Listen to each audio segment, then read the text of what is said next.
What's up, Cowboy Nation, Cowboy Headquarters, and America's team? It's your guy G, the number one Cowboy fan, Hampton, coming at you live, direct, and correct with some Mo news. That's what I said, Mo news, M-O news that you can use. And here we are, Monday Night Mic'd Up. Give it up.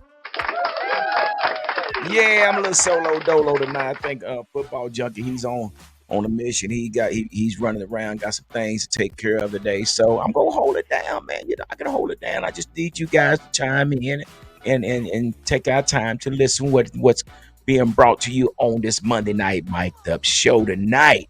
Hope everybody's doing okay tonight, man. I know I want to get this done and get it over with because we got the game coming on tonight. But I do want to do a recap of what we saw on Sunday. A shootout, cardiac arrest,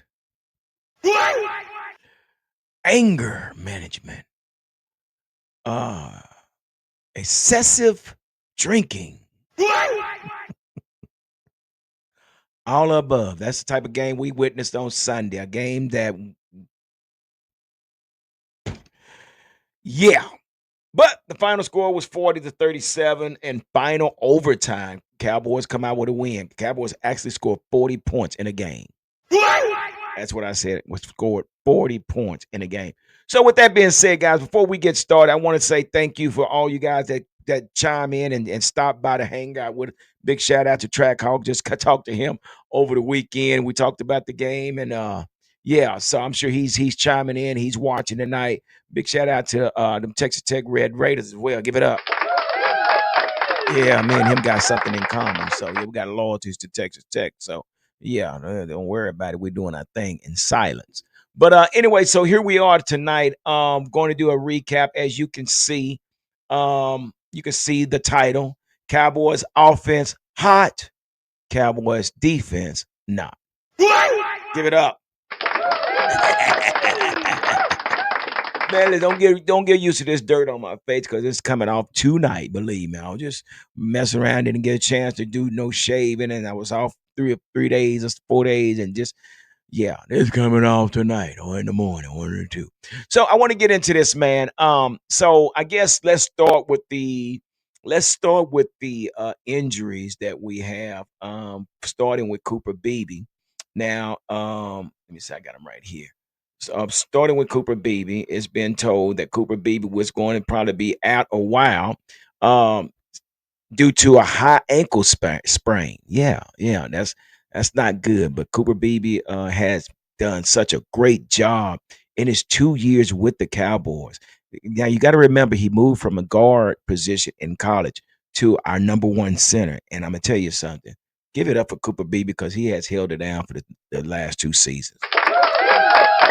But yeah, it's been told that Cooper Beebe is going to probably be out for 6 to 8 weeks.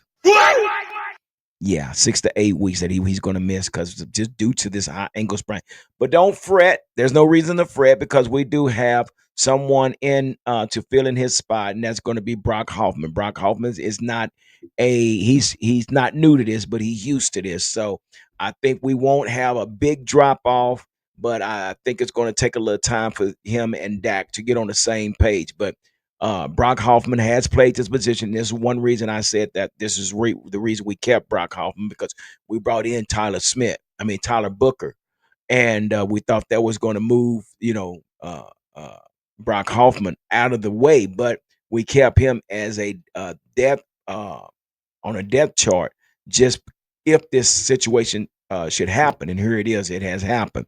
So yeah, Cooper Beebe will be out 6 to 8 weeks. This is an injury update that we got going on, but and along with that, I was wondering what happened to this guy. I was like, well, okay, what happened to Cavante Turpin? And I'm like, and then we saw a lot of Jalen Tobin. I'm like, well, where's Cavante? Well, come to find out, it was told that he uh, uh, experienced a hard hit to the neck. A hard hit to the neck, yeah, and late in the third quarter. But it's been told that he mentioned himself that he was okay. He should be back. He's just a little stiffness in his neck, and sure enough, that he has a neck brace on. Yeah, but I guess he's in good spirits because everybody in the locker room is giving him a hard time. Can you imagine walking around with a neck brace on? and all your teammates are roasting you because you're trying to, trying to get healthy, but they're roasting you. But yeah, that's what's going on. So he took a hard hit to the neck. That didn't say if he was going to be available this Sunday or not, but he said he's okay. So we'll go with that. That's what he says. So we'll go with that, and that's what he's telling us. So yeah, it's okay. And that's what we got right now. And we already know about Deron Bland. Deron Bland is out. That man got them old man feet. Yeah, he got them old man feet because somebody give him some doctor shows to put in his shoes or something. Because this man feet is just worn out. I don't know if he used the word. And I'm gonna leave that alone. Leave that alone.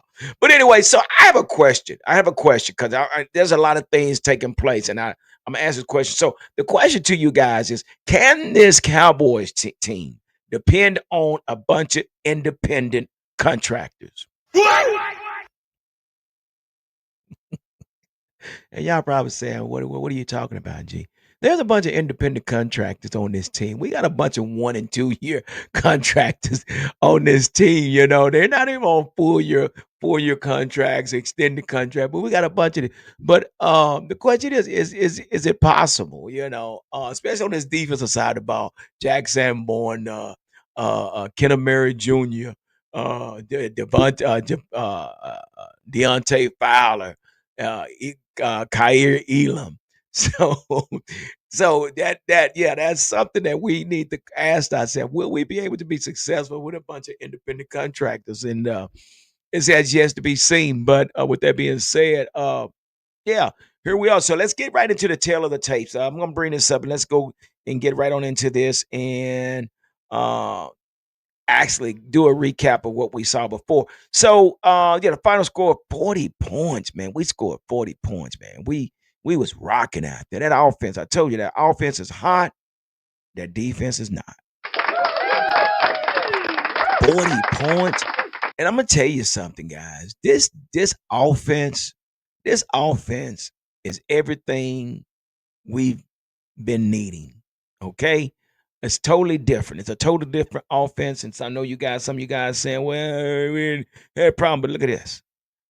Now, I'll take this 360 yards, 361 yards. Okay. 38 for 52. I mean, that's a lot of throwing. That's because we played from behind. We played from behind. We played from behind the whole game. And again, this also uh actually helped Dak down, back in the day. Like I said before, he got close to MVP, runner up, things like that. Because of it's games like this. And there's reason why he's had to throw for 361 yards, and we'll get into that in a minute. But yeah, he was 38 for 52, 361 yards, average 6.92 TDs, one interception, quarterback rating of 70.5, and he has a 96.7. When we go down to the rushing, I'm gonna tell y'all something about this guy, man. Javonte Williams, he will be 1,000-yard rusher. I can take this because he had 18 carries for 97 yards. He averaged 5.4 yards per carry. He had one TD for 30 yards. Okay. I can take this because he almost hit the 100-yard mark. And it seemed like every week he's getting better at running this rock, man. So Javonte Williams is definitely going to be 1,000-yard runner if he keeps up doing what he's doing. Miles Sanders is another one. He had 5 carries for 15 yards and he scored a TD. So that was 2 TDs. He had one by Javonte and he had one by Miles Sanders. And again, we're getting in this red zone. We're scoring in the red zone. So that's something totally different what we're used to seeing as well. Receiving, we'll go down here to CD Lamb. CD Lamb was 9 for 112 yards, 12.4 average. No touch TDs this week, but he was targeted 11 times, and his longest was 33 yards. And then we had Jake Ferguson with 78 yards for 9 receptions, and his long was 19. Then we got George Pickens. Give it up for GP. GP forgot his first touchdown with the Cowboys, man. So that was great, man, to see him actually being implemented in the offense. And again, we have to continue to make ways to get him involved because he's such a threat, not just on the clear routes, but on the slant routes as well. So he was 5 for 68. Come on, these some great numbers, y'all. these are great numbers. You got 112, you got 78, you got 68. Cavante Turpin had 4 for 47 with a TD. He was targeted 4 times before he got injured. Then we go down here. Javonte Williams has 6 for 33. Come on, that's just balance.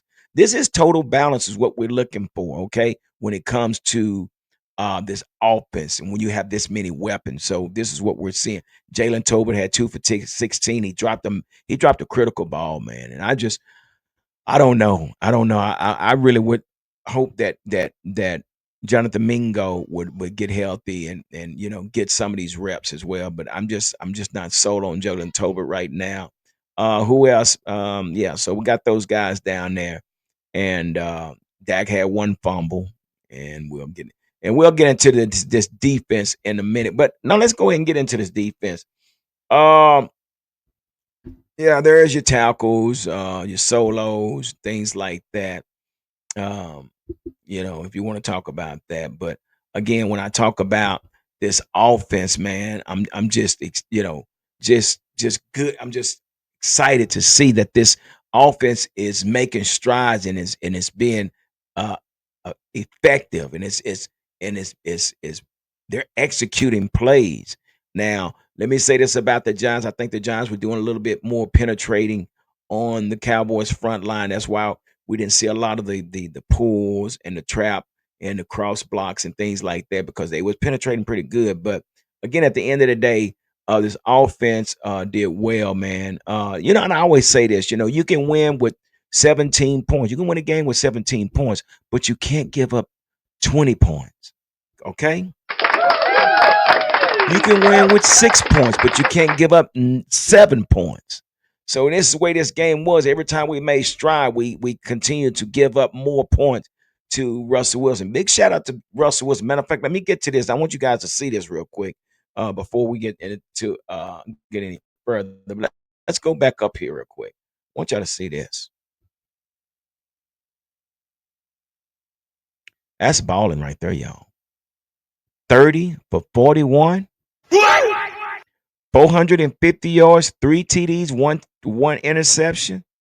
Whoever had Russell Wilson as a start on a fantasy football, you're a genius. Give it up. You're a genius. You are a genius. You knew something about this defense that a lot of people didn't know. But yeah. And when we talk about that, let's look at a little bit about this. Okay, so yeah, he was 450 yards. Unbelievable. Mm, mm, mm.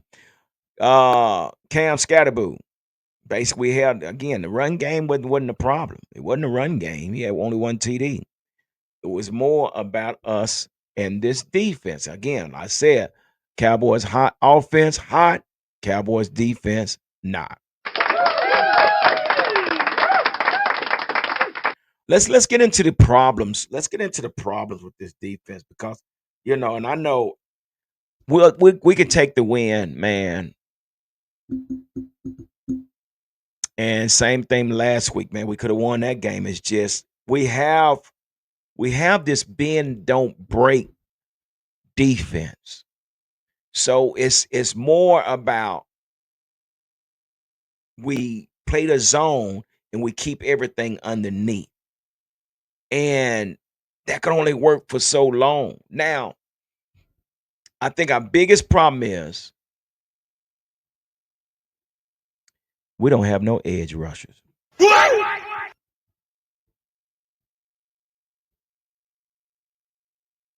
I said we don't have no edge rushers. Let me tell you why I say that. The reason this man threw for 450 yards is because of the lack of pressure. And I continue to say, what makes a good cornerback or a good secondary is a great pass rusher. I'm not going to even get into that anymore, because that's water under the bridge. That's in the past. But all I know is this is what happened when you can't get to your quarterback. when you allow the quarterback to sit there 3 to 5 to maybe 6 seconds. I'm just saying. So yeah, we have problems on this defense. So, and I know everybody was talking about Donovan and Trey Diggs and Kyrie Elam, but again, you know what made Deron Bland and Trey Diggs good cornerbacks? Yeah, we had a pass rusher. See, what we did, we got rid of DeMarcus Lawrence. See, people just talk about DeMarcus Lawrence, but evidently DeMarcus Lawrence had had some type of part to do with the pressure. You know, you got a strong side and then you got a weak side. You got a defensive end that basically that contains the run. Then you got a pass rush on the other side. So we got rid of both of them. So now here we are trying to figure out where we going from there. And when I say that, we're still looking for pass rushers. But again, until you get you some pressure on a quarterback, that is what we're going to see. And basically, I believe that was one of the best games that Russell Wilson had. So here we are. We have brought in a defensive end. We're still looking for a pass rusher. I guess it's evident that Donovan Ezeraku is not ready. Dante Fowler is not the guy. Sam Williams is not the guy, and whoever else we got on the roster is not the guy. So we decided to bring in Jadeveon Clowney. Now, and I know we're talking about, defensive ends and things like that. So Jadavion is 6'5", 32 years old. I said 6'5", 32 years old. And yeah, he's been around a while. He played with the Houston Texans. He played with the Baltimore Ravens, and he also just finished his season with the Carolina Panthers. His stats for last year, he had 24 tackles, 6 sacks. Then he went on to be with Baltimore. He had 24 tackles and 10 sacks and 1/4 fumble. Now that says a lot. That says a lot, but again, we're talking about the age. Is he capable of making a difference? Okay. This is the question. Is he capable of making a difference? I mean, we're talking about a 32-year-old, and we're going to lean on him to make a difference. Not sure. Not sure at all, but this is where we are. So he's on I think a 1-year contract. I don't know the terms of his contract, but Jadeveon Clowney is now a part of the Dallas Cowboys. We'll see how that works. But again, until we do something about this defense, our offense is going to definitely have to continue to carry the defense. Now, maybe Matt Eberflus had something. He might have had something in place, thinking that Michael was going to be there, and to where he was, hell, I had something in place, but got the owners and people up front office decided to do something different. But Matt, you're going to have to figure this out, buddy, because you are exposed in your secondary. Now, as far as the run, and I say this, I say basically we traded the run for the pass, or we traded the pass for the run. So we rather try to stop the run, in which we're doing a good job of doing it, but we're giving up all that in the back.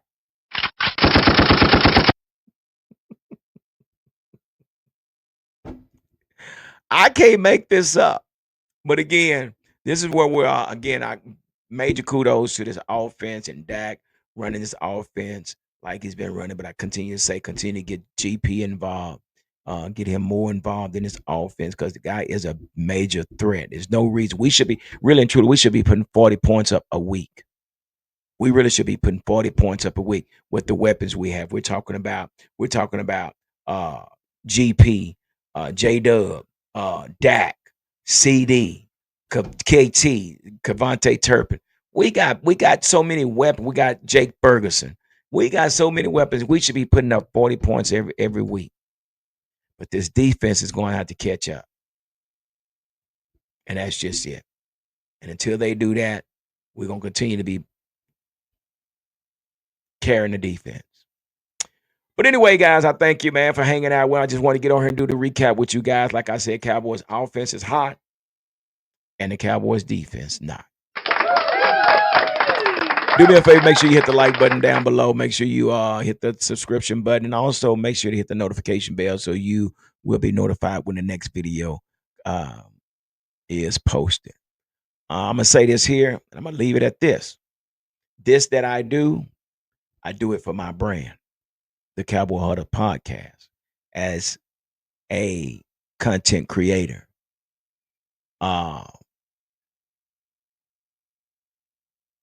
I don't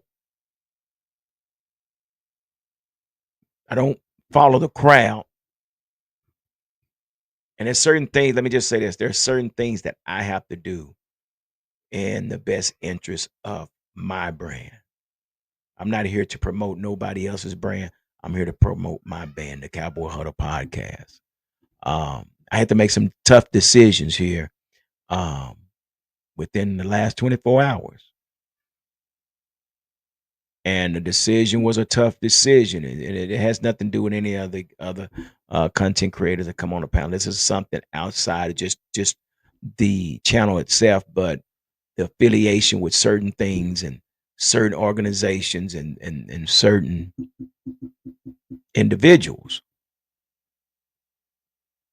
But it almost came to a point to where, yeah, the channel was almost about to come to a end. I had made the decision to